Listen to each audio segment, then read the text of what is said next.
Howdy, everyone. Commander Shipp here, minus a Tom DeGrow.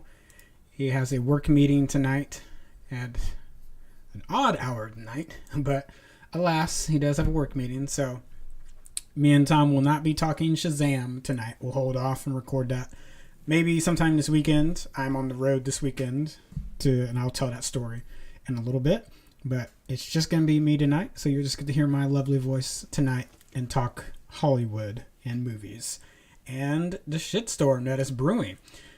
So I figured tonight we'll just talk, give you some news updates on what's going on, and then we'll dive into the main topic of the HBO Max deal, which is, gosh, I'm still talking about it, not just because I guess there's some I'm not surprised we had misnomers going into it. I'm really not. I really shouldn't be surprised that everyone thought, oh, theaters are just dead, so it's fine to just trample all over them. And I guess if you're coming from the inevitability standpoint of like these things are going to end eventually, sure, but there's still these things called contracts, which is the biggest deal. Like, if the reason you're still seeing these articles float around about the HBO Max deal and why actors and directors are getting upset is because they're still contracted to make certain amounts of money on these things. And you can talk about, oh, well, it's always about the highest performers and stuff like that. Wow, I didn't want to start off on that. I said I was going to do news first. let me get through the news first, and then, gosh, because I would go for that. We'll be here all night if I start that now. But cool. I just want to explain the details behind it, because I started that last week. I gave a little bit. I talked a little bit about why it's a big deal that they didn't talk to the directors and the production staff and stuff like that. And I think this is give you a really good insight on behind the scenes of how these financials work. And when someone like Chris Nolan says secondary and tertiary markets, what does he mean by that? I'll also get into that. But few things that came through the pipe this week. As you know, we talked a lot about the Disney news. I kind of wanted to wait a little bit for Tom, so I'm not going to dive into all of them. I'm basically going to take the approach we took on Monday night on State of the Nerd Union and talk about the ones that were my most favorite. So I was super excited about Rogue Squadron. I felt like Patty Jenkins has done a fantastic job getting into not into the movie business, but specifically transitioning from the drama she was doing to do Wonder Woman, now getting ready to 1984, Wonder Woman 1984. So I get to review that on Christmas Day. Me and my roommate will be watching that together. And then, so getting to do Rogue Squadron, which had been a not exactly a passion project, as she talked about in the teaser, talking about her father being a fighter pilot and the idea of like, I want to be able to do this in some point. Hey, Star Wars, they're still fighter pilots. You might be in space, but they're still space fighter pilots. I'll take that. And that reveal trailer was really cool. So I was really excited about that. What I want to say. I talked about this also, is that on Monday was Rogue One. When you hear Rogue One, if you've been playing any amount of X-Wing versus TIE Fighter, read any of the extended Star Wars books, my first thing was not about steal the Death Star plans. My thought was, oh, okay, we're going to get some fighter, we're going to get to see X-Wings, like a movie just focused on X-Wings. Get your Poes and your Lukes and your like Wedge and Tilly's kind of situations. It's just like, we're going to drill down, we're going to live with them for a little bit. And that's not what happened. It's fine. I love Rogue One. I'm fine, but that's just not what happened. So as soon as they gave the plot, I was like, okay, that's not what this is going to be about. And it's fine. But actually getting a Rogue Squadron movie from someone that loves fighter movies, Patty Jenkins, and knowing she already does a great job of that, I think that's just a match made in heaven. So I'm super excited about it. She has my back. So please don't let me down, but I don't think she will. She's been doing really well about that. So, and the rumors have already been flying. She has vocally said she would love to see Gal Gadot and Chris Pine in the movie. I don't know if it makes sense, but I'm okay. Like, if I'm gonna love Chris Nolan's casting the same folks in his movies to have some continuity with the relationships and the people that he knows, I'm also fine Patty Jenkins doing that. I think that's a very old school Hollywood thing that we don't see much anymore. Because typically, like, let's see, you might see a director that has a supporting character that they always lean on, so like, even if I wasn't going to go into Nolan's like A tier list of actors, Michael Caine. I'm not saying Michael Caine is not an A. I'm not saying he's not an A list. I'm just saying he's not as prolific as he used to be. But like, you might see directors still doing that, or like an Andy Serkis is always coming in to do your mocap stuff and things like that. So you might see directors really doing that, but you don't see a lot of Tarantinos anymore, like having a crew that they usually run with. So, I mean, and that goes back to like actors being with certain studios. So as much as I would say like, oh, it's a director, it's like, but it used to be actors who were with studios, and you were not allowed to go work movies at other studio lots. Like if you were with MGM, you were an MGM actor. You weren't a freelance to go wherever you wanted. There's some pros and cons to that old system, but I like, at least in the new day, of directors having some folks that they're familiar with. So you might be tired of you might be tired of Chris Pine and Gal Gadot together in some form or fashion. I'm not saying they need to be coupled together in whatever this next movie is, but it just helps when you know what your counterpart on the set's going to do. Those relationships are important. That can build better movies over time. What a shocker. I guess honestly the biggest one we've seen, I was saying Nolan, but I guess really the MCU, being like taking a superhero role for a period of time and inhabiting that. So if you're Chris Evans and you're going to be Cap for, 10 years?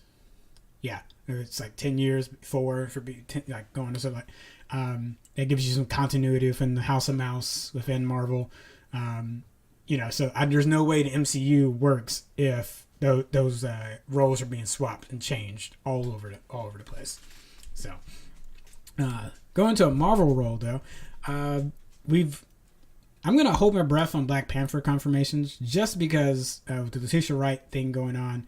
I don't think she's gonna get fired or anything like that. But I didn't dive into this tonight because I didn't have time before the show. I was just trying to get my notes together, so I didn't have time to dive and see any action on her front as far as like a full apology, instead of just being like almost like a Kyrie Irving, like, I just want you to open your mind kind of things. Like, no, you still need to apologize.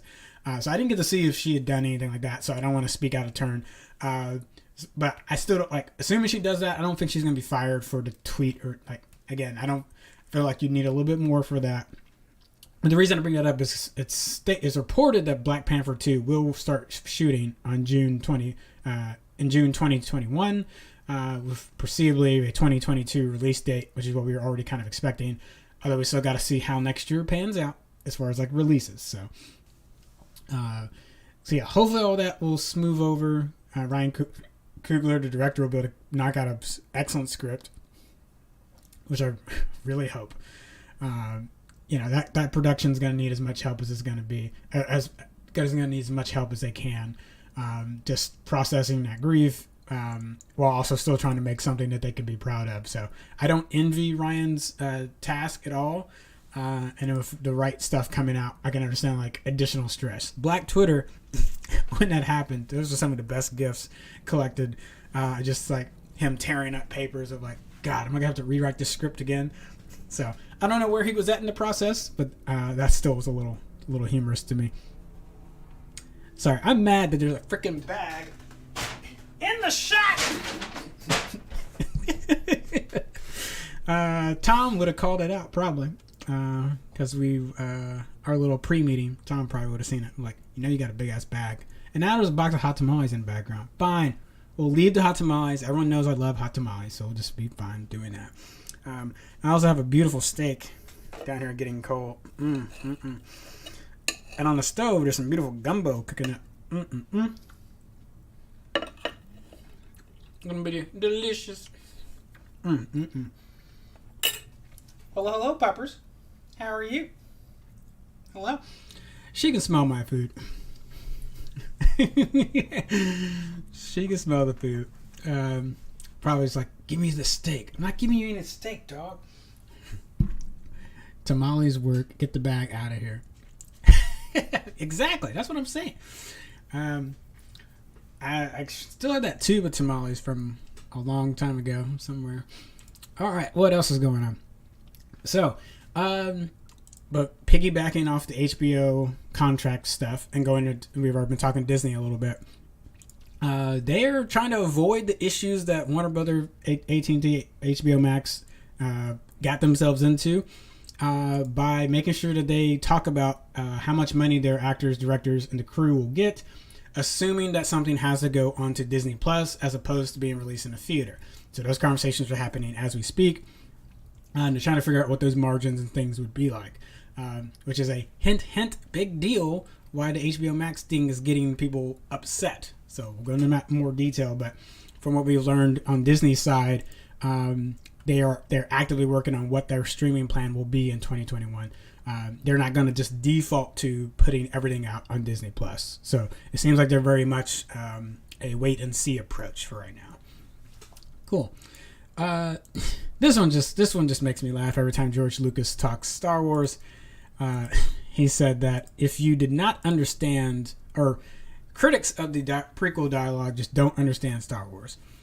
And George, I love you, but no, you don't get to say that. Not when Harrison Ford yelled at you and told you to read your own script because of how stilted it was.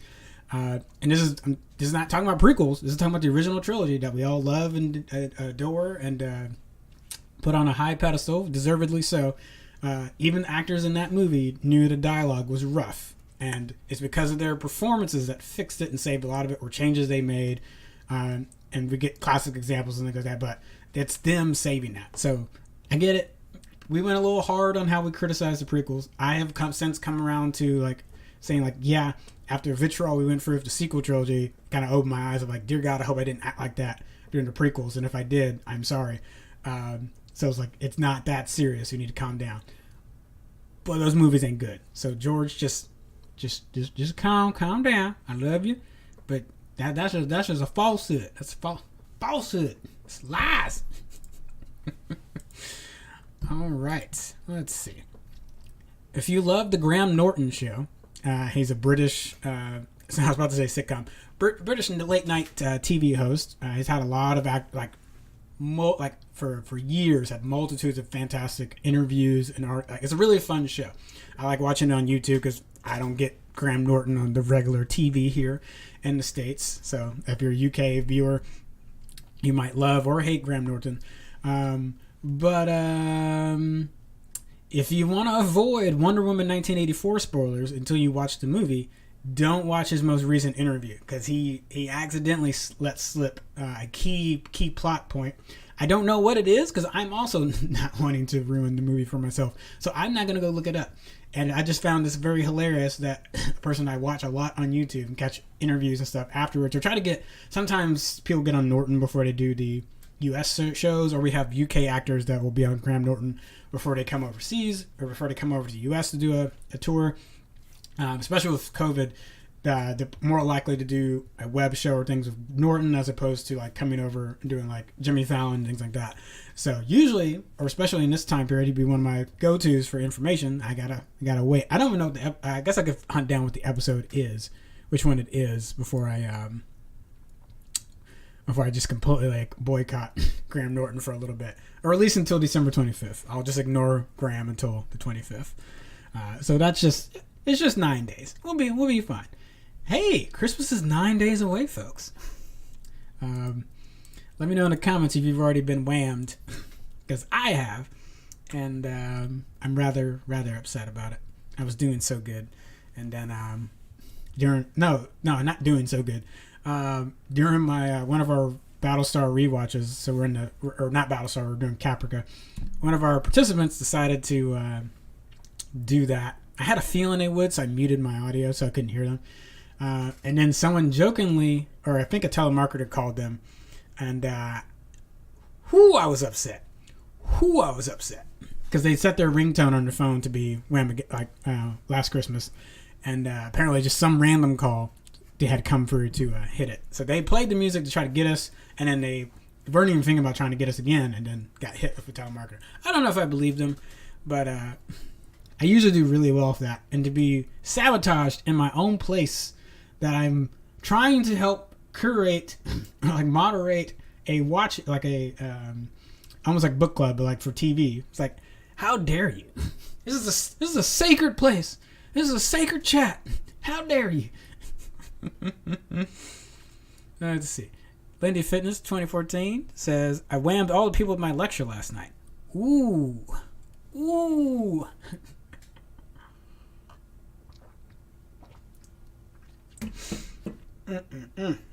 Y'all mean. Let's see. Oh, hey, Tom. I guess Tom's looking as he gets ready for his meeting. No, they weren't good. Just we didn't have to be dicks about it. Yeah, that's accurate. That's accurate for prequels. I'd honestly say that's also accurate for however we'll look back on the sequel trilogy, because I think it's a unfortunate mess. Like prequels are like George needed someone to tell him no on things. The ideas of the prequels are not bad. It's just someone needed to tell him no on certain things. The sequels are more like, I wish you all had charted a path and stuck to it, regardless of how the criticism came in, because now we got this one's catering to this spot, this one's catering this spot, this one's catering that spot. But as Thomas said, that does not give us an excuse to be dicks about it. So honestly, just take that advice for any fandom that you're a part of. Looking at you, Rick and Morty fans. What? I said it. All right. So, Jonathan Majors. If you know Jonathan Majors, he's the black male lead on Lovecraft Country. I love that show. I think that show was so good, so fantastic. And he's playing Kang the Conqueror. Really excited about that. If you know who Kang the Conqueror is in the comics, that also might be a backdoor way to get the Fantastic Four involved into the series. But he's gonna pop up in Ant-Man. And apparently, Quantumania is the subtitle for Ant-Man 3. So it's kind of like doubling down. It's like, yeah, the quantum realm's probably going to be the way that Kang gets in or is able to cross over from that dimension. Like, that's likely going to be the door. So we've had multiverse teases with Doctor Strange. I'm assuming Ant-Man's going to lean into that. So it just seems like we're going to get parallel shit is happening in Phase 4. That is what Phase 4 is going to be about. And I'm cool with that. So, now seeing Jonathan Majors as a villain, I haven't really seen him do that. I've seen him be a hero and, or like, I guess you could call him Black Indiana Jones. You know what? That's what I'm going to call him. I like that because it's accurate. That's what he was in Lovecraft. And then he also was a researcher in Kong Skull Island. I don't know if he's going to show up in the sequels because of the time frame. That one was in the 70s. Excuse me. Yes, I am still trying to eat dinner. That was in the 70s. So Kong versus Godzilla versus King Kong is in modern day. So I doubt his character would have lived. Maybe they'd do some cryo nonsense. I don't know. Those movies can do honestly whatever they want, and it's a big monster movie. I would believe it. Let's see. They ruined Finn. Shelby, don't get me started. Don't get me started, Linda Fitness. Oh, man. We can go into all the ways they ruined Finn. You know what? That'll be extra credit for the end of this episode. That's what I'm going to do. That'll be extra credit for the end of this episode. Tom asks, but would you call him Dr. Black Indiana Jones? Dr. Black Indiana... Can we just call him Dr. Black? Of course, then you get into the problems like, why does every nerd black guy have to have black in their name? Black Lightning, Black Panther. You know, if it had been Black Cage instead of Luke Cage, you know, then we would have had although it might have been a subtle euphemism with his original name. His hero name is Power Man, so it might be a Black Power joke in there also. Gosh, come on. Really, the name Black Manta? Who else are we forgetting? Gosh, there's more. I'm forgetting someone. I'm forgetting someone big. It's just right in my face. What if they called Blade Black Blade? I'm like, why? Just call him Blade. It's like, yeah, but, you know, Black Blade. It's like, There's not even another blade. Why would you need to call him that? That's how absurd it is sometimes. Of course, I guess if you just call lightning, Black Lightning, that'd be a little, oh no. Thunderlit. Black Dynamite. There you go. That's it. I think that's what I was like, there's something I'm missing. There's one I'm missing. It's driving me nuts. Yeah, that's it. Oh man. Let's see. What else we got? Okay. Don't know if I believe Chris Nolan on this one because we have thoroughly antagonized. Well, given how much Warner Brothers has, this next one's a little complicated. Nolan says it was the studio's decision to release Tenet in theaters over the summer, adding he could do nothing to stop it. I don't know if I guess my problem with that is we know how much he advocated for the movie to be seen in theaters. Now, maybe his argument is, maybe I have to go back and reread some of his interviews during that time. Maybe he was really trying to say, please don't release it right now. And to give him the benefit of the doubt, I will go back and reread and be like, if that's, maybe I misinterpreted. But I felt like everything we read was, if it comes out, it needs to be in theaters. It needs to happen right now. But maybe that last part, right now, is not what he was meaning. I mean, why would you need to make that distinction if you're going to go after the hand that feeds? And it's like, yeah, I mean, if there's anyone that's piling on Warner Brothers right now, it's definitely Chris Nolan. And it's like, I don't think he has a reason to lie about that. But I'll dive into that a little bit more and figure that out. But this is a recent interview on like, hey, you work with Warner Brothers, you sure you're going hard after him. And it's like, yeah, because as much as again, I think that might be what he's saying. It's like, I wanted it in theaters, but it didn't have to be right now. Push it back to the next year, until 2021. Cool. That's going to lead me. I'm going to set up some points for the HBO Max conversation. So this is going to lead me to not point number one, but a thought to consider. It is unfortunate that as moviegoers, people that like to consume media, to be entertained, to have our thoughts provoked, be challenged, or just have a laugh, have some mindless fun. Not saying everything's got to be high art. One of the things I've heard about why it was inevitable that things were going to have to go to streaming is because, like, what else were they going to put on there? That just doesn't. No, streaming has not been the place for new releases. You don't go to Hulu to watch something that came out a week ago. That's just not the model, or that wasn't the model. That may be the model now. We'll talk about that. We're going to talk about that more. But that's not what you signed up for Hulu for. You signed up for Hulu so you can get some TV shows that were coming on air. And like originally, how Hulu was structured was a conglomerate, or not conglomerate, but it was a partnership deal between NBC, ABC. CBS wasn't on it. I want to say CBS had some shows on it, but CBS wasn't on it, and Fox. The Fox shares of which.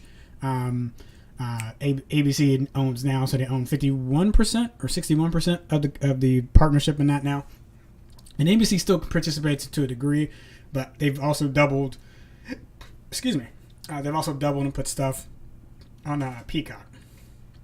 So they're obviously trying to get their own service off the ground. And you notice they've offered a lot of shows on there for free, but paywalling some of it until season 3 or something. So to get you into, like, if you want to watch The Office right now, it's on Peacock. You can watch the first 2 seasons, but then when you get to season 3, you got to start paying for a Peacock, which is interesting. It's an interesting tactic. So no, you didn't get HBO Go to watch the newest movie. You got that as a perk later. That was something that service would provide you later. So HBO, if you wanted more recent movies more quickly, like Godzilla, King of the Monsters, stuff like that, that came out the previous summer, you'd have it on HBO in like a month or two without having to go buy the DVD or go rent it on digital on demand. So let's just get that straight. That was not why you got Netflix. That's not why you got Hulu, Disney Plus, so on and so forth. So just that's a falsehood. And again, I'm saying that might be the case now. That may be how people start to think about it now because of what's happened this year. But that's not what we entered 2020 as. So that as an idea of like, oh yeah, it's just inevitable that these things are going to end up on streaming. That's just not the case. So in the other part of that, like, what else were they going to show? Hello, folks. They are streaming services. They do have TV production schedules that they've been working on. They've had extra seasons of things they've been like putting together, right?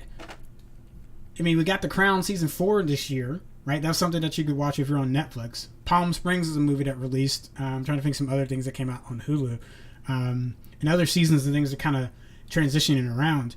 I'd say the other part, me and Tom have talked about this earlier in the year before COVID really hit, was we felt like there was a streaming bubble kind of heading this way anyway. That there were just too many services for people to potentially put their money towards. Why is that important? Because there's been a lot of shuffling around. There's been a ton of shuffling around of content. I just told you The Office has been on is on Peacock right now, but it's been on 2 other services. Netflix is where everyone has known it for a long time, but it's also been on Hulu for stretches of time. I want to say there was one more, but Netflix was the big one. Then it went to they've had some episodes on Hulu, especially if you remember way back. Actually, let's wind the clocks back a little bit when Hulu was a fresh new streaming baby. If you wanted to watch the newest episodes of The Office, you went to Hulu. If you wanted to watch the previous seasons that were already on DVD, and it couldn't just be like new on DVD, they had to have already been on DVD. So this was like seasons 1 through 4 ish. You wouldn't watch them on Netflix. Netflix had that for the longest. There used to be this weird time where when the streaming from Netflix was really starting to take off, that you could still stream some of it on Netflix, but then you could like rent out the DVD. Do y'all remember that? Renting DVDs on Netflix? Gosh, I'm about to age myself. You can still do that, by the way. I also found that out. I think it's called DVDrental.com or something like that. DVD.com. The name is weird, but it's still attached to Netflix. You can honestly just add it to a plan to your Netflix. I'm not getting paid to say that. I'm just giving you facts. Hey, Netflix, if you do want... I'm just kidding. All right. So, as much as people have asked or thought that maybe eventually streaming services would add new movies to them, and Netflix has fought hard to like make their own movies in studio and release it on their platform, like Roma. Oh gosh, Beast of No Nation. There's a couple other ones I'm forgetting as well. Moonshine. Which all did Roma did really well Oscar wise. The other ones, not so much, but it got Netflix a lot of attention, stuff like that, and it ended up that definitely led to changes in the Oscar rules even before this year that would allow streaming movies to be eligible for an Oscar, and even more so this year has like pushed that forward. But yeah, that's still like that was like Netflix is the one making movies. Hulu would occasionally drop one. If it was HBO, it was more of an HBO thing that they already made, miniseries or HBO movie. Oh, sorry, John. Thanks for the follow on Facebook. We appreciate it. If you're still listening, yeah, definitely appreciate that. Let's see. Yeah. So I guess if people's argument is movie theaters are eventually going to lose to streaming, that's the argument. That's the conversation we can have. But don't tell me that movies are always going to eventually go to streaming. That's going to be the place that's not what the model has been even going into this year. That's just not, no one was releasing movies directly to streaming unless they were Netflix. And again, it's usually a Netflix made movie. Or this is the only other example I think is relevant or applicable is the bidding for a movie. So sometimes a movie that was doing the festival circuit, like the one that was controversial this year, like Cuties. Cuties was on the festival circuit since, I guess, technically December last year. for when I first heard of it, and then watch it until February of this year, and didn't think anything about it until everybody lost their mind and QAnon. But I'm not getting back into that. But that's an example of a movie that was made for theaters, but was bought by a streaming service, Netflix, and consequently, as it's known, released in France first, but then was brought over here as well. But that's still an example of a movie, and there's multiples of that, that got bought by a streaming service and then were released on that platform. But that means that even though they may have intended it as a theater release, still got bought during the festival phase and then was released on the service. So those are different things. Typically, other things will be made by a studio and they're looking for someone to distribute it in the theaters. Like very much like you know how much we love Dune on this channel. But Warner Brothers is not making Dune. Legendary Pictures is making Dune. Legendary Pictures goes to Warner Brothers and says, hey, we've got a distribution partnership for an X amount of cut of this movie. We'll let you distribute it to your network. And I don't know the percentages off the top of my head.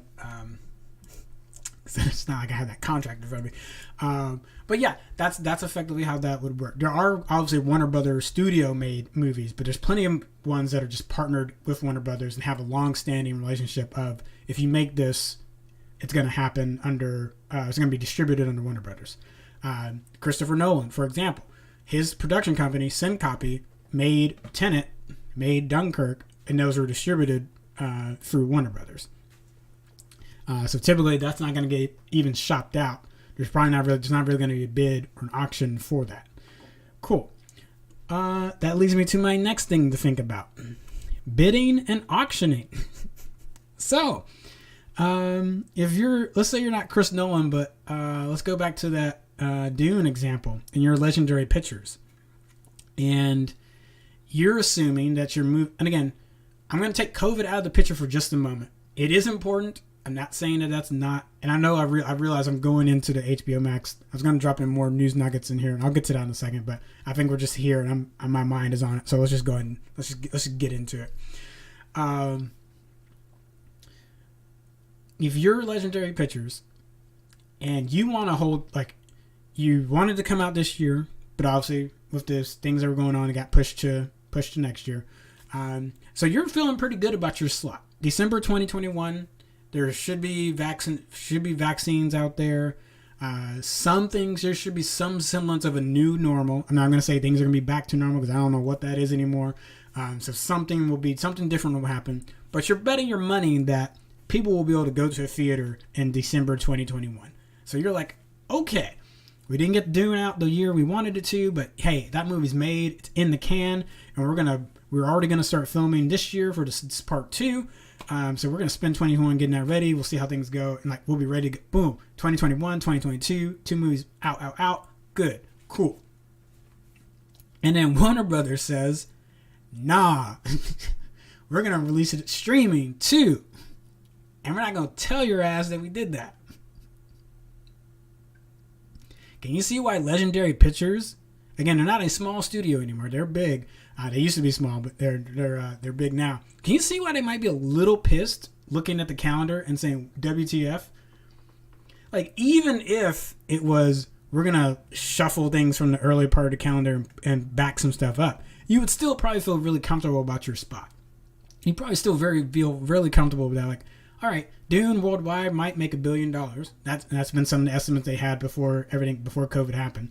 So even if you don't make that, let's say it's maybe a $700 million movie. So you're like, okay, all right, $700 million at the end of 2021, and everyone's got their profit sharing and things on that. So you probably feel really good about that as a studio that's distributing for Warner Brothers. Remember, not a Warner Brothers movie, Warner Brothers distributed movie. You're probably feeling really good about it. And then your partner says, nah, we're going to release it on streaming on our platform, and we're not even going to bid and negotiate for what that amount should be. Which goes back to the Roma and Netflix and the streaming example. Or movies that go in the festival circuit. Or movies that are like in a screenplay, haven't been developed into anything adapted. And someone's like trying to sell their script and stuff like that. There's still a bid. There's a bidding and auction process that can happen there. So if you're Legendary, you would have wanted the right that even though you'd given Warner Brothers, like, your contract stays like, yeah, we're going to let you distribute it.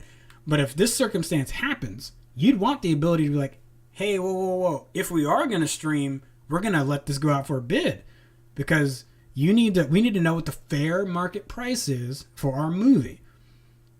That's the whole reason. If you saw, we talked about this a couple weeks ago. The reason Bond didn't get picked up was because apparently they were asking for too much. People thought the price was going to be around $600 million just to buy the rights to Bond, No Time to Die. And sounds like it was closer to $750 million. Okay, that's $150 million. Yeah, that's $150 million more. Yeah, that might be. Sounds like HBO and the Netflix were interested when it was on at 600, and then they were like, "Nah, we're out." When it got to 750.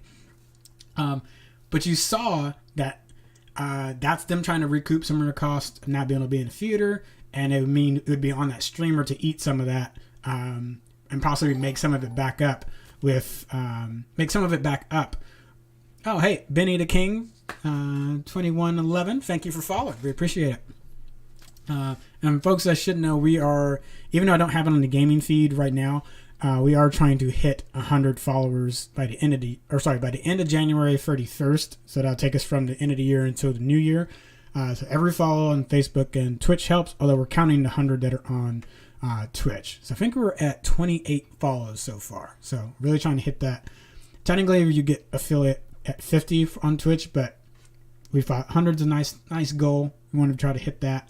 So we appreciate everyone that's following the page along with that. So appreciate that. Cool. Crap. Where was I at? Dang it. Lost my train of thought. Sorry. Let me go back to.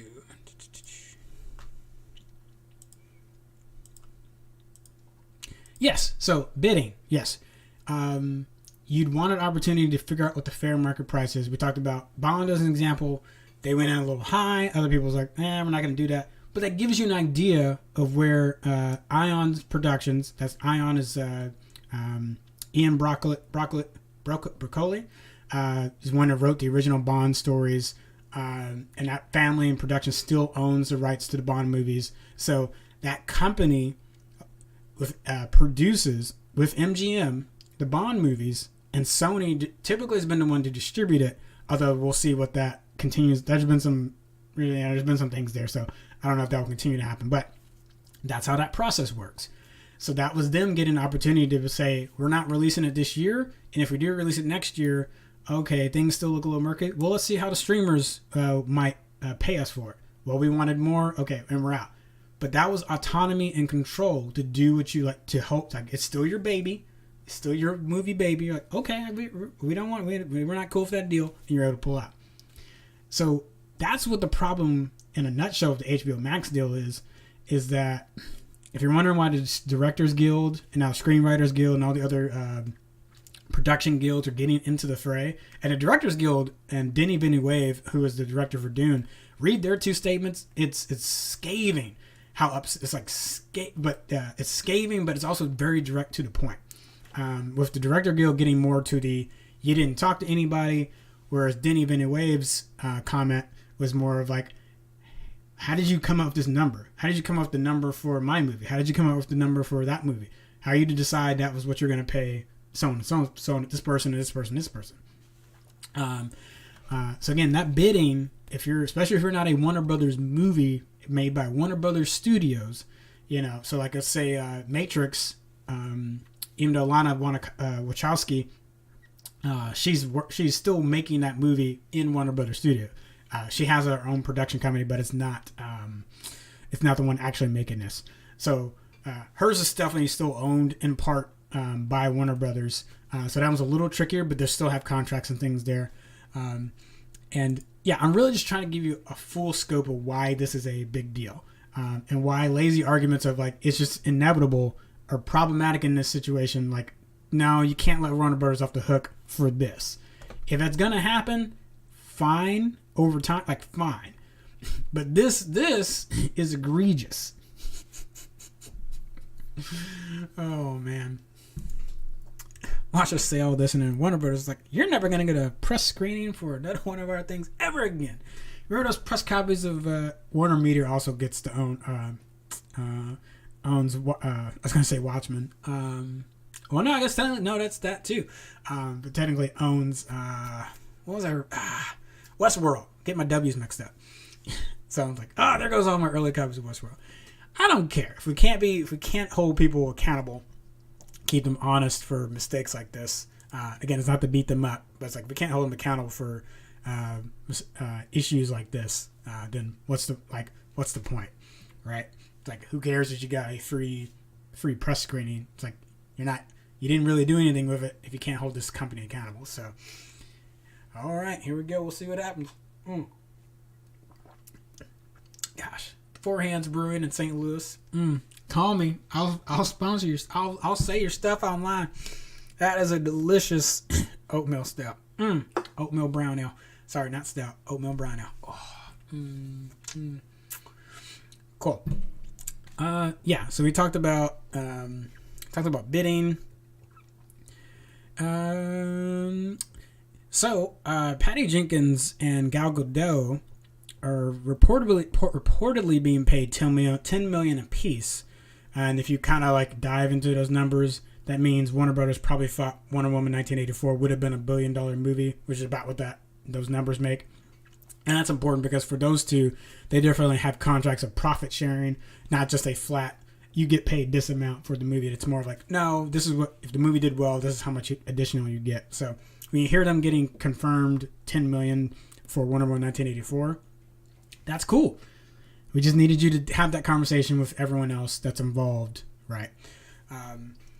So another, and I don't know if we talked about this last Wednesday, and I don't know if I talked about it on Monday's show, but there is one little birdie out there, and if it is true, I think this like encapsulates why I'm upset at people, but also why I think this inevitability argument, why they may have fallen into it.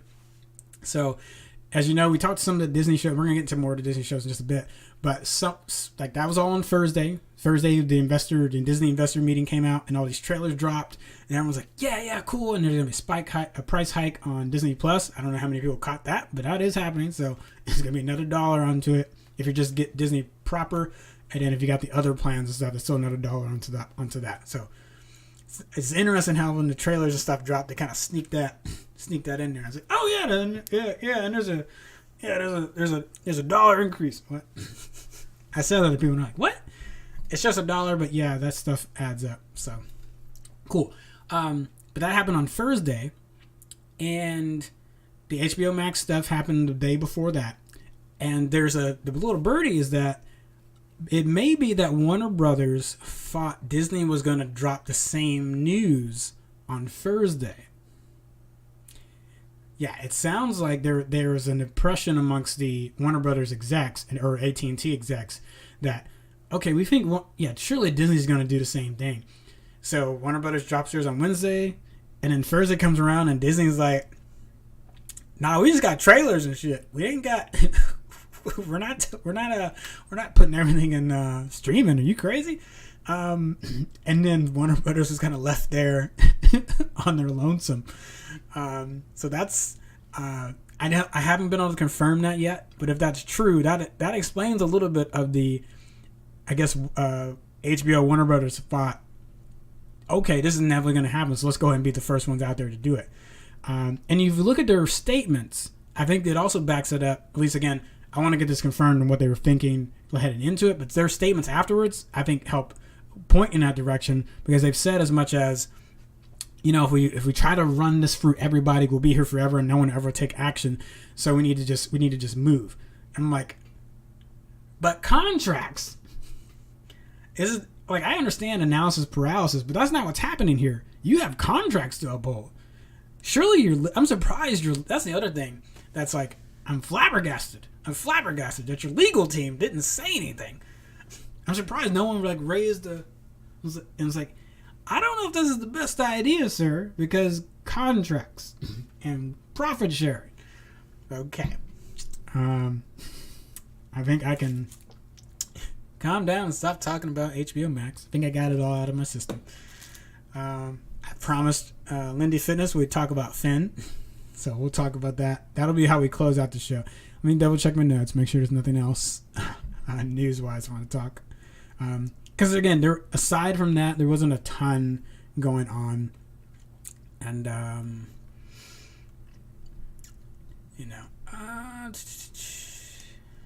let's see.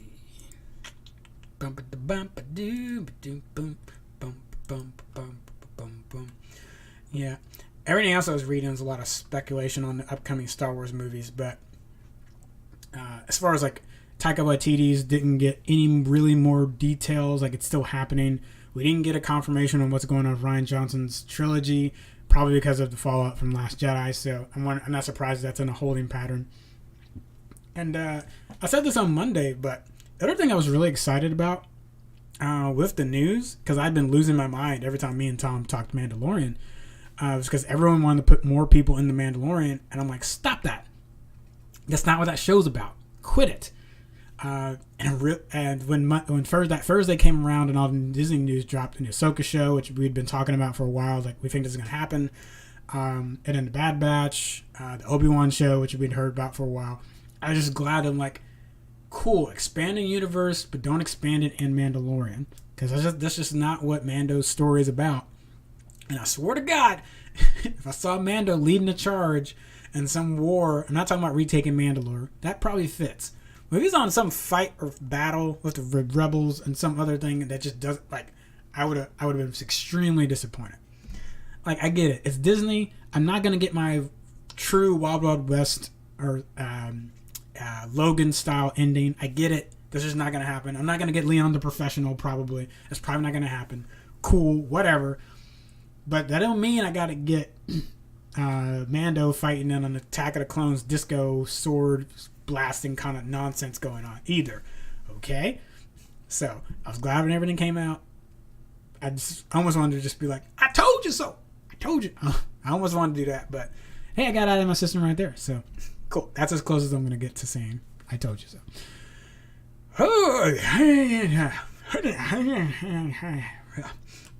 Cool. Yeah, Rogue Squadron is probably one of my most excited about. I'm curious to see who's attached to Ahsoka. And knowing Dave Filoni is going to be and have his hands on a lot of this makes me so excited. Him and Jon Favreau, like, honestly, I think me and Tom talked about this on air. If not, I'll just repeat this. Because we said the sequel trilogy really needed someone to guide it, and Kathleen Kennedy is a good producer. It's amazing how people shat on Kathleen Kennedy for this trilogy, but they forget the amazing stuff she brought them before. And I have my problems with Back to the Future now, but I still have to give her credit for, like, you're still the hand behind that. You're still the hand behind Indiana Jones. I'm trying to think some other. There's still, like, if we're talking about nerd cred as far as, like, guiding the series into producer's chair, Kathleen Kennedy's got that cred. So I'm sorry that the sequel trilogy wasn't great. We can go into details of that in another episode. But this idea that she just doesn't know what she's doing, it's like, no. But she did make a mistake but you need a Kevin Feige. You need, like, if it's going to be you, cool, but you need to do that, or you need to assign someone to do it. Letting the directors kind of jump back and forth. We could be here forever about why that was a bad idea. But now you got Jon Favreau and you got Dave Filoni in the house. And even if it's not Rian Johnson, if you let Jon Favreau direct 3 Star Wars movies, I don't care. But let Dave be the creative director for Star Wars, because he gets it. He's got it. I don't like. And I don't say I don't care who it is, but I like. You need that. You need someone that's going to be that guiding hand to watch how projects are developing and be like, I don't know if that's I don't know if that direction's great. Let's like maybe pull back from. And that one, cool. So it feels like they've got a better sense of what to do. It feels like it. Remains to be seen. We'll have to see if they continue this trend of excellence, which I definitely hope they do. Yeah. Hopefully there's brighter and brighter days for Star Wars fans, in the future and continuing on. And I'll be super excited if that's the case. Because honestly, it feels like, with all the announcements that came out, it almost feels like when Force Awakens was confirmed as we're gonna make more Star Wars movies, and all these things kept, it was like, we're gonna do, like, because you remember that timeline that came out of all these ones that were gonna come out, and it seemed like they had a plan, and then slowly but surely found out, like, yeah, you announced things, but you didn't really have a plan behind that. So hopefully they will grow and learn from this experience. But again, they made billions of dollars, so maybe they don't care. That's why I said I think it remains to be seen. Cool. Gosh, I feel like I could have really. It's weird. I feel like I've gone back and forth praising Disney and being upset at Disney. That feels really weird for me. I have a lot of problems with the House of Mouse. We won't get into all of them. You watch a previous show, you'll see what I'm talking about. There's plenty of problems, but right now they're not in the doghouse. They're on the waterbed. It's precarious. They got claws. They could probably tear up the waterbed. Cool. Let's see. What's the last thing I want to talk about? Because I am gonna end the show on Lindy Fitness's comment. They ruined Finn. Because I do want to talk about that. Hopefully I can get that one out. Get that one out quick. Dun, dun, dun, dun, dun, dun, dun. I said everything I want on HBO Max.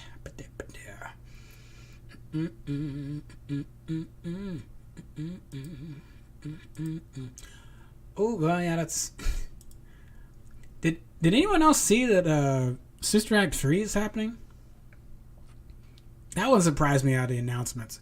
I am glad that Disney's acting, or is going to actually realize that their Fox properties exist. I am glad about that. But Sister Act 3? Sister Act 3? Maybe she'll be a teacher and getting ready to, pass on what she knows to someone else.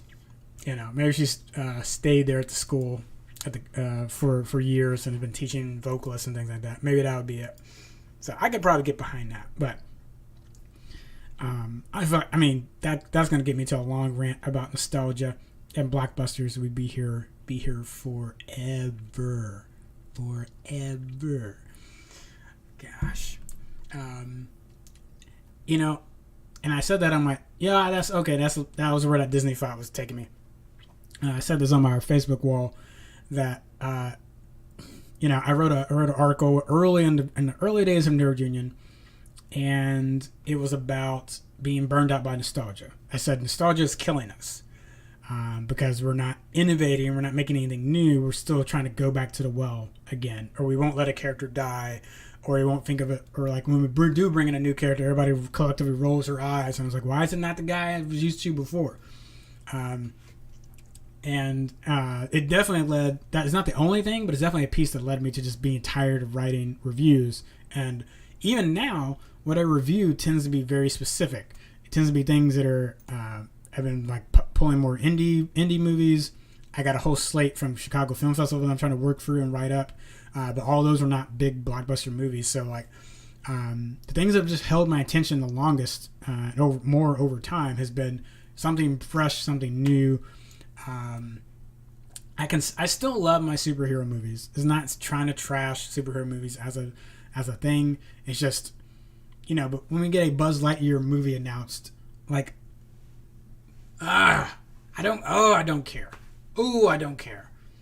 Like, Ahsoka's been teased for so long, it's like, you better do it. But like a Buzz Lightyear, I'm like, I don't care. If they said Toy Story 5 is going to happen. Now, granted, the track record of Toy Story has been so good that I probably would be interested. That might be one that I was like, okay. But if they said Cars 4 is going to, I'm like, why? Why are we going back? Make something new. Make something else. Please make something else. Please. So that's why the Warner Brothers, or sorry, not Warner Brothers, that's why the Whoopi Goldberg Sister Act 3, I'm kind of in that same, like, why? Me and Tom did a whole podcast where we talked about movies that were done poorly and should get a reboot, as opposed to like somebody's going back to the well to something that worked well. It's like, and was trying to highlight that like there's some things that had a good premise that you just go back and modernize, and it probably would be really good, or just fix some things in the story, or maybe don't cast that dumbass who doesn't know how to read their lines in the lead role, and you would fix this. Maybe give it a better production value than like a B or C movie, and it would be better. It'd be fine.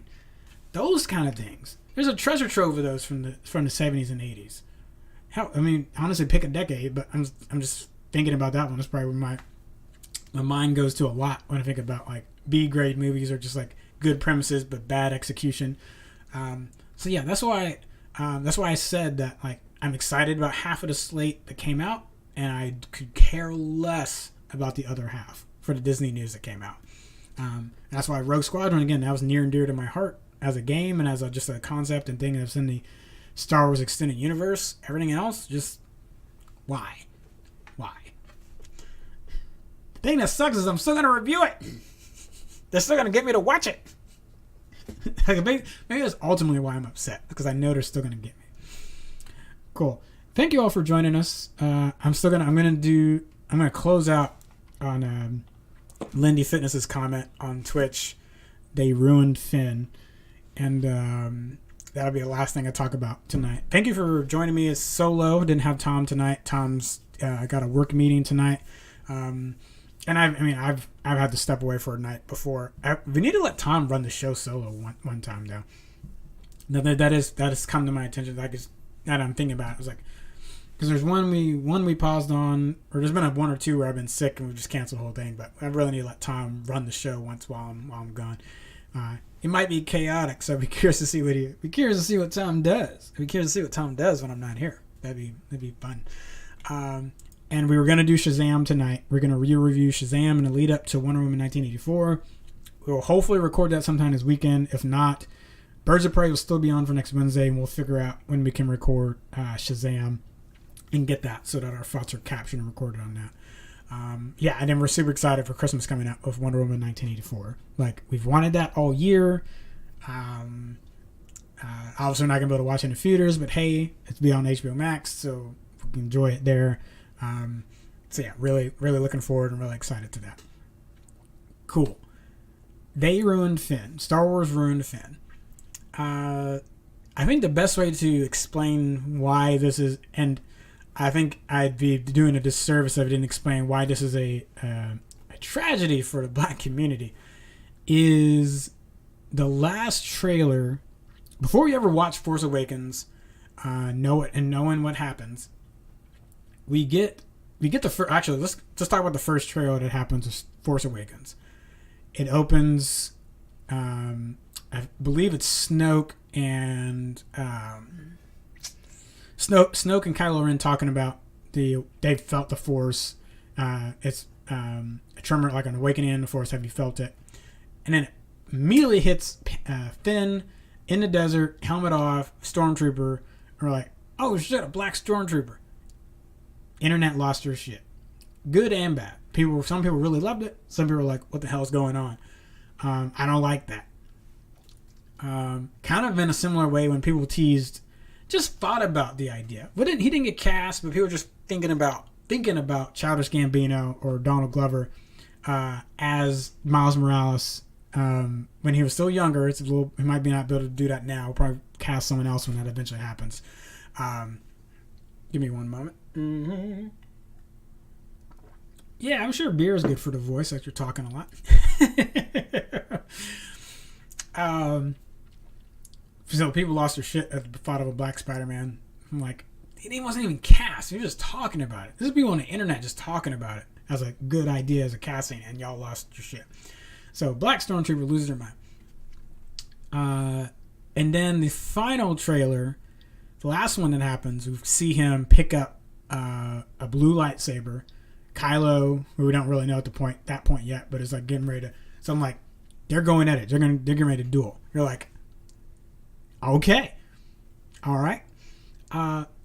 And this is not to belittle what Samuel L. Jackson did in the prequels, but the story's not about him. So seeing Finn prominently displayed in the trailers, commercials, holding a lightsaber, you get some sense that he's in the new trio, because you always have a trio that have, like in the original trilogy, it's Han, Luke, and Leia. In the prequels, it's Padme, Anakin, Obi-Wan to a degree, and that one's not as close knit compared to the other ones, but that's still a trio. So you kind of figure out even from the trailers, like, okay, whoever that Poe guy is, Finn and Rey. It's like, okay, that's the new trio. It's like, okay, but one of those is probably gonna be the main person. You're thinking it's probably Finn, but again, regardless, even if it's not Finn, maybe there's gonna be 2 Jedi in this movie, so on and so forth. Like, cool, whatever. So then, let's leave the other movies out for just a second. I still think what happens at the end of Force Awakens, I wasn't thinking like, okay, but Finn obviously had something, like when they say the Force Awakens, like, yeah, he's talking about Rey, but he could just as much be talking about Finn, almost in a Neville Longbottom, Harry Potter's kind of way of like, he fulfilled parts of the prophecy too. Like, not saying there's a prophecy here, but it's like, but he clearly could do the role, could have an important role as well using the Force, but maybe not be the Luke Skywalker of the situation. Fine, it's fine, whatever. So stands up to Kylo Ren, stays alive, but loses ultimately. Rey, as you know, ends that fight. People even had issues with how we're not getting into all that, but you at least end the movie with he's been a hero. He put his life on the line to save Rey, even though he got knocked unconscious, like hurt, but got it. Then you can get to Last Jedi. And actually, I'm going to talk about Last Jedi and Rise of Skywalker together, and I'm going to do this really quick because I want to wrap up super soon. But here's the main problem where I think they ruined Finn, and I don't mind him being a little bit comedic. The whole movie for Force Awakens is jokey, like, so I don't necessarily. He's not the comic relief. He is comic relief, but since so much of that movie is written that way. If that was his only thing there, like a Jar Jar Binks kind of situation, I'd have a big problem with what happens in Force Awakens. But where they don't pay it off is in Last Jedi and Rise of Skywalker. And that's where the dueling ideas of both those movies really hurts Finn. Because if you watch Rise of Skywalker and you talk about what he learned about as a stormtrooper and the Force pulling him out of that, and the other stormtroopers that were having a similar awakening, and then if you read Duel of the Fates, this is the script for Star Wars before it got changed. This was going to be the one that Colin Trevorrow was going to shoot. And it is extremely sad to hear that even with the things that happened in Last Jedi, that Finn was going to like recruit stormtroopers, defecting stormtroopers in that final fight at the end of the movie. For Rise of Skywalker, it's on, I don't remember the name of the planet. It doesn't really matter because they had Star Destroyers of Death Star lasers. That's when I tuned out on that movie. I just, don't give me, on the Sith planet. They're just going to call it that, the Sith planet. Someone probably knows the name of it. If you want to throw it in comments, fine. So that's a really cool thread in Rise of Skywalker, is that there were other stormtroopers and he meets one of them and they don't do anything with it. But when you read the original script for the movie, because it was just titled Duel of the Fates at the time, it's like, okay, cool. So he needed to learn some lessons in Last Jedi, which I argue he'd already learned, but fine. But you're saying he come into his own as a leader and is going to go find other Force sensitive folks like himself, or people that have just woken up to what's happening and rallied them together. Cool. But we didn't get that. We got a last second Hail Mary with one other person that woke up with that group on horses, and just like completely, he spends most of the movie just trying to chase after Rey. And going back to Last Jedi, that thread is cool about the stormtroopers. Probably should have been what happened when they go to, I forget what the name of the planet is, but when they go off to the gambling planet, to the casino planet, like, that's what that should have been. That's really what that should have been. It's like, that's when you need to be finding out about the stormtroopers. You could have maybe woven those two stories together about the corruption behind the Republic and Empire. Things are going on worldwide that people just ignore as in the throes of battle, and start to learn about the stormtroopers. So he already has that nugget. He already knows that that's happening, and he starts to build this desire in himself to want to go get them and bring them to the rebellion and start fighting against the First Order. So like that's where I feel like you wasted Finn's time in Last Jedi. And you could have been setting him up better for that next movie. People that argue about that whole Rose and that detour, like I get it from a movie, like as a reviewer, like it does slow the pacing down. I can't argue against that. But I know what it's trying to do. It is an important piece of the movie and for setting up future things. It's just Rise of Skywalker says, fuck that. We're not going to follow that through. But again, I think if you bring in that stormtrooper, people are waking up wanting to lead the First Order, or like we're done.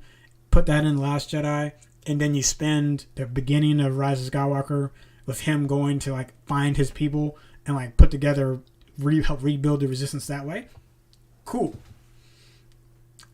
Instead of chasing after Rey, like I got my own thing. I got a job to do. We're gonna split up and we're gonna do our respective jobs. Cool. So yeah, if you're a black nerd and you see Finn holding that lightsaber, and you go into Last Jedi and find that, and you get that, and you're like, who is this person? I don't recognize I don't know who this person is. I was promised something else by the trailers. Who is this person? Again, I get it. Rey was going to be the OG in the movie. Fine. But why can't we have two Jedi? Why can't we have a Jedi and a Force sensitive? Why couldn't he be the Ahsoka and there's so many possibilities. It just hurts how lazy they were. That's a very succinct, short way I could talk about how they ruined Finn. Hopefully Shelby enjoyed that. Hopefully you enjoyed that Lindy Fitness. I just figure I'll close the show on that. I have notes. I was like, I haven't written. It's like, no, that's a lie. I have notes. I have notes from when I was thinking about that, but I never wrote it. I never put it into a video essay or actually shot anything on it. So glad we got to talk about that. Oh, Lindy Fitness. Yeah, I might need to actually do something with that. So I'd be excited about that. Folks, this has been the Commander Shipp Show. We are on every Wednesday at 8 p.m. Central. It's going to be continuing on into the new year. So we're almost at we got a couple more months before it would be a full year. I've been really excited to do this show with Tom. Tom was not available. Oh, excuse me. Tom was not available tonight, but we will try to record the Shazam review at some point. I'm also working on some reviews of. I just found it funny. It's like if I just say I'm doing a review of Citizen Kane just for the heck of it. Now, there's a new movie out with Gary Oldman called Mank. It's about Herman Mankiewicz, who was the screenwriter of Citizen Kane, and it talks about him and his relationship with William Randolph Hearst, the newspaper magnate, media magnate, late 1800s, early 1900s, who is basically the basis for the character Citizen Kane. So this goes into the issues of that Mankiewicz ran into, because this is his social circle. They all knew who he was talking about, and it made a very uncomfortable not just uncomfortable, it made a very tense situation. The movie also gets into some good politics of the day between Democrats and Republicans and things that were happening in the California governor's race. So if you're a big poli-sci nerd, you'll probably enjoy that as well. So I'm going to get a review of that out. I am on the road. I might share that story in a little bit. What's going on there? Safely on the road, I might add, not just on the road for my own. I'm gonna be safe on the road. But yeah, there's a lot going in that movie. It's really cool. But I'll hopefully get a video review of that out soon, and a written review of that out alongside that as well. For folks that just don't want to watch. If you don't want to watch my pretty face talking to you about a old black and white movie, Citizen Kane, or the Mank movie, I understand. I'm a reader myself. So you might enjoy that more. So yeah, we'll put that out there hopefully very soon. If not, it'll be next week. But I enjoyed both of them quite well. And I've seen Citizen Kane before, but it's been a while since I've seen it, and watch it again. I'm like, oh, I still like this. And then Mank is a good. I definitely recommend watching Citizen Kane first. I can't imagine how you might feel about Citizen Kane if you watch Mank after it. Mank assumes you know certain things about the movie Citizen Kane, so I really recommend you watch Citizen Kane first. So if you're going to watch it before my review comes out, that would be my recommendation to you. You can watch Citizen Kane on HBO Max, and Mank was purchased by Netflix, so you can watch it on Netflix already. It's already out for that movie. So hopefully we'll have reviews of those out soon. Cool. If you're into more gaming news or overall nerd news, you can check out our show State of the Nerd Union on Mondays at 8 p.m. Central. And that's where we get everything covered with a panel of Nerd Union writers and podcasters together and just chat everything going on throughout the week. So some of that will be movies, some of that will be TV, but we focus a little bit more on gaming on that Monday show. We just recently had our writers meeting for the year, and we'll have some cool stuff coming out for what is happening in January. So we're going to have more game streams on our Facebook feed. So if you really like Cyberpunk, if you like Halo, especially when Halo Infinite comes out, I'm going to be on there all the time. So you can check that out on our Nerd Union page. Starting in January, we're going to have some more regular streams of that. We're going to get more news out to you as we can, because State of Nerd Union is only on Mondays. There's a lot of stuff that happens in between there, stuff that falls in the cracks. So we're going to have a show starting next year. We'll look on the Facebook page for that, and we'll explain more on what's happening there. But thank you everyone that followed us tonight, everyone that commented and chatted. We definitely appreciate your time. We also know a lot of people can't be here with us live, so if you even got us on listening to us in the background, we appreciate that. And we know a lot of people watch this afterwards, so if you're watching this not live, we also thank you for getting to the end of this video. And we hope you enjoy the short videos that are going to be coming out soon. We're going to get these more edited and chopped so that you can enjoy the short topics and short pieces of our shows. But yeah, we got some cool stuff coming down the pipe. And one last thing. This goes back to related to Halo. December 26th to the end of the year, to the start of the new year, January 1st, I'm going to be playing Halo on our channel. I'm going to be playing the Halo campaigns. So we're going to start Halo Reach till Halo 5. That'll also include Halo ODST. None of the Halo War games. I'm not on those. We're just not going to start those. But if you want to play with us, shoot us a message on our Facebook page. Shoot us a message at info@nerdunion.com. Or sorry, info@nerdunion.us. And or you can hit me up on Twitch. You got multiple ways to hit us up. You can hit us on Discord, hit us on Twitch. But we're definitely looking for people that want to partner with me to play. And basically, we'll start at 11 a.m. and go until we finish the campaign. So it's going to be long days for me. People will be jumping in and out playing with me. But I think it's going to be really cool. Jerry coined it Finish the Fight 2020. Yes, it's corny. Yes, we realize it's a play off of the Finish the Fight tagline from the Halo franchise, but I think it's a good title. It's good. It's corny. I think it's corny, but it's cool. Corny cool. Cornorally. Don't repeat after me, folks. I'm terrible. All right, that's it. That's all we got for the show. Shazam video will be coming out. We'll let you know if we end up recording that live. Next week, Birds of Prey. So if you want to follow along with us, watch Birds of Prey before next Wednesday. And then be looking for our Wonder Woman 1984 review. I don't know if Sarah Loke is going to fight me to do that one, but we'll get our thoughts out on Wonder Woman out either the week after or during that weekend. Thank you all for joining us, and until next week, we'll see you. Have a great weekend.